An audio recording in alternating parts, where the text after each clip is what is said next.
In the previous episode, we saw Quilch leading his soldiers as he takes over Mundo. While his soldiers got killed, he fought off everyone with ease. Quilch did not even get a single scar while he fought the people from Mundo. At the beginning of the third episode, we see the Tres Bestia dead on the ground as the brutal and very powerful Quincy captain stands over them, having a satisfactory look on his face as he looks at his victims. He then makes his magical sword disappear as he savors the moment.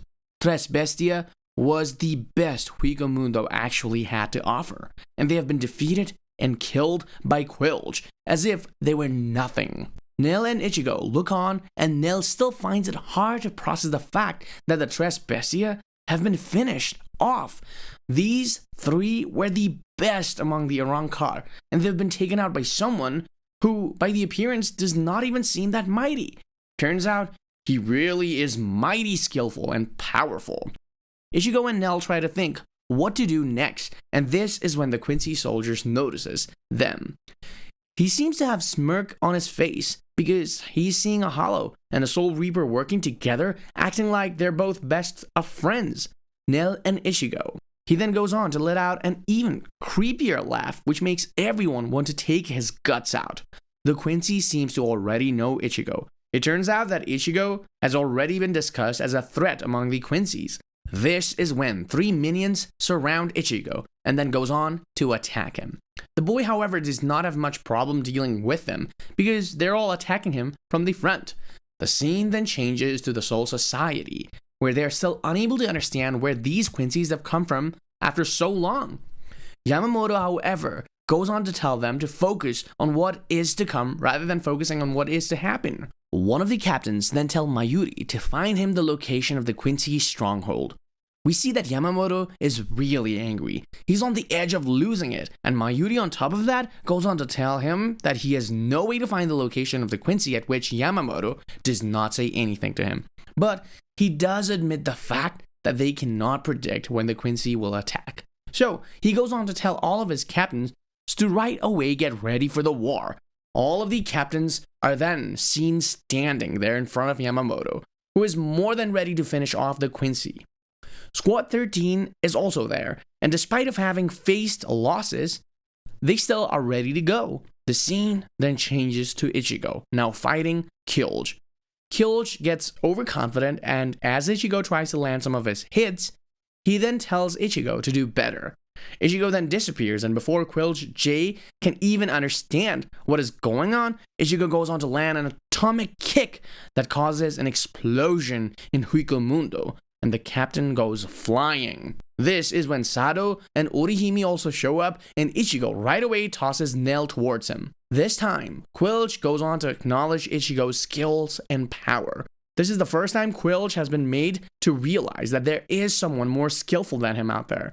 Quilch, however, says that he is done playing around now. He then goes on to take a full-on angelic form, and he has a halo of Rishi, ready to attack Ichigo. He plans on to using a move called as Let's Distill on Ichigo to finish him off. The Quincy then goes on to reveal that this form is called Volt Standing. By doing this, he tries his best to intimidate Ichigo, but Ichigo is not that easily phased. The scene then changes to the king. The Quincy king is getting a report, and he is told that his huntsman is having a fight with Ichigo. The king is expected to send help for Quilch, but rather, he goes on to say that this is the perfect time to go anywhere but Mundo. It turns out that no one is coming for Quilch, and the Quincy have managed to engage Ichigo in a long battle, while they can try and attack anywhere they want without Ichigo to stop them. Yamamoto's prediction turns out to be right. They do not have to wait for all 5 days at all. Back to Ichigo and Quilch, the Quincy is now in his Volt Standing mode. This is his power mode, and he acts like he's invincible. It is also revealed that people stopped using this ability over 200 years ago. Ichigo then goes on to launch a full-on attack on the Quincy, but the Quincy does not even try to dodge his attack. He just keeps standing there and lets it hit him on the neck.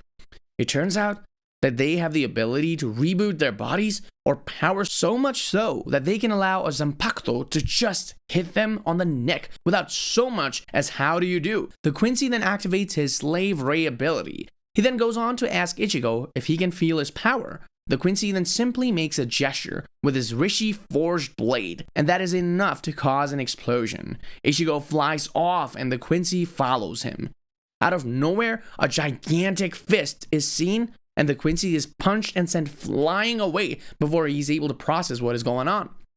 We can see that the giant hollow is standing there. He is introduced as Aeon, and this is when the Tres Bestia also wake up, and it turns out that they are the ones who actually summoned the monster. The Quincy's pride is of course crushed because he is seen trying to get back on his feet, and he must admit that punch was too effective. The Quincy huntsmen get up yet again, and he goes on to gather himself once again. He looks at the monster and thinks that it got him out of nowhere, adding that even this monster does not stand a chance against his vault standing. This is when the monster roars and goes on to land another atomic punch, slamming the Quincy into the ground. The scene then changes and we see Yuru Ishida at the Ishida residence, and Yuru makes his way to the library. He is trying to look up on what has been going on, and despite having gone through a lot of archives, the boy has not been able to taste much luck. As he conducts his research, a figure shows up, presumably his father. This man has told him before not to come to the library, but Yuru has no choice. He goes on to tell the figure that Huikomundo and the Soul Society are at war against the third powerful called the Quincy, and the only way that he can learn more about the Quincy is by looking up his family history, because he himself, of course, is one. Yuru is desperate to learn something, so he directly goes on to ask his father, and despite admitting that he does know about the Quincy, his dad does not tell him anything and leaves. We then get back to the Soul Society, where another Shinigami goes on to ask Shino why they have this old beef with Quincy. Shino gets annoyed at the question, and just as she is about to flip out on the other Shinigami for asking such a stupid question, she realizes that she herself does not know the answer either. This is when another Shinigami named Hitedo Kajimaru shows up. He then goes on to give a basic explanation, as he tells them that there has to be a balance between the living world and the Soul Society. The number of souls in both has to be equal, and disrupting that number could very much create big problems. It could burden the world.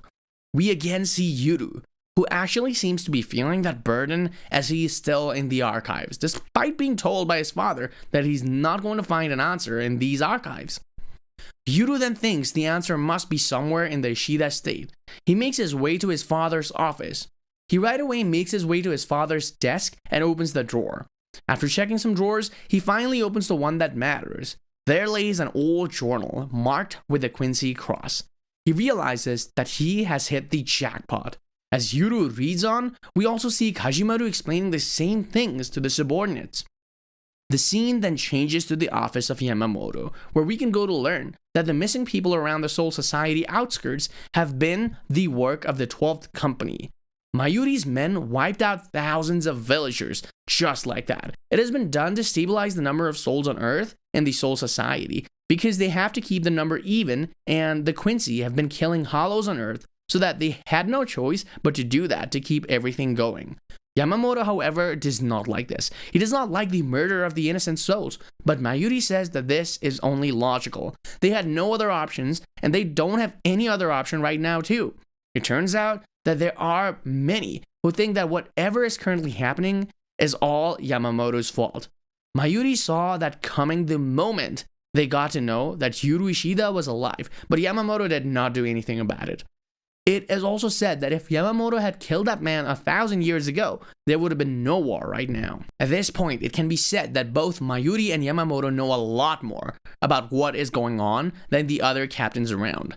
The scene then changes back to Huikomundo, where the hollow monster is literally beating the crap out of the Quincy huntsman as he picks him up with one hand and slams him to the ground again and again. Orihime and Nell look on, and they are surprised at the fact that this Quincy is still in one piece, despite having beaten up so badly. There is Arankar named Imidu. She's having a lot of fun watching this beat up. She goes close to the Quincy, but it turns out to be a big mistake because she, of course, gets stabbed by the huntsman. The Quincy now feels energetic and gets back on his feet. The Quincy goes on to say that the hollow got him unexpectedly, but now he knows what to expect. He has had enough now. He then goes on to drain Rishi from everything around him and powers up a will to land an enormous attack on the enormous creature and the people around it. Aeon does not back down. He charges towards the Quincy, while an Arenkad from behind tells him to stop, but the monster of course does not listen. The Quincy goes on to land his attack and the hollow is done for, lays on the ground before it turns into particles. Here we see that the Quincy has the power to break a hollow, or a Shinigami, and then absorb their energy as well. After the Quincy has killed the monster and absorbed him, he looks different now. His angel form still persists, but he has 2 big eyes on each wing now. Thanks to the hollow monster, the Quincy Huntsman is now stronger than he was ever before. No one out of there is left to fight with the Quincy except for Ichigo himself. Ichigo is not the one to back down from the fight, so he right away moves forward and gets ready for the fight. The Quincy appreciates his courage to show up in front of him when he has already seen how powerful the enemy actually is. We then see Yuraha and Peachy, who now have Dondo Chako with them because that is what they've been up to. They have finally rescued their friend, and as they move forward, Yuraha thinks like something is wrong. This is when we see the Quincy King. He's seen above the Soul Society. As we look on, the scene changes back to Yuru. His father walks in and goes on to give his son a peace of mind for doing what he has been told not to. Yuru has read most of the journal by this time and goes on to ask his father if all of this is true. Ryukin, his father, tells him that he has nothing to do with it. Seeing that his dad is not denying it, Yuru is shocked at the realization that his old man knows everything. Yuru then storms out, and we are still to know about what actually is going on, and so do Yuru's other friends. On the other hand, back at the Soul Society, Kashimaru tells his subordinates that they have nothing to worry about because the Soul Society is well guarded and secure. It is at this moment we see flames of Rishi's fire exploding out. It seems like there's pillars of Rishi exploding out of the floor and Shinigamis are seen floating. The Quincy King shows up saying that he hates conflict, which is pretty ironic coming from this man. The Wanderings are there and they have brought the war with them. We see that the Shinigamis are also ready. Their Zanpakuto out in their hands. The first Shinigami moves forward, but is taken out just in a single blast.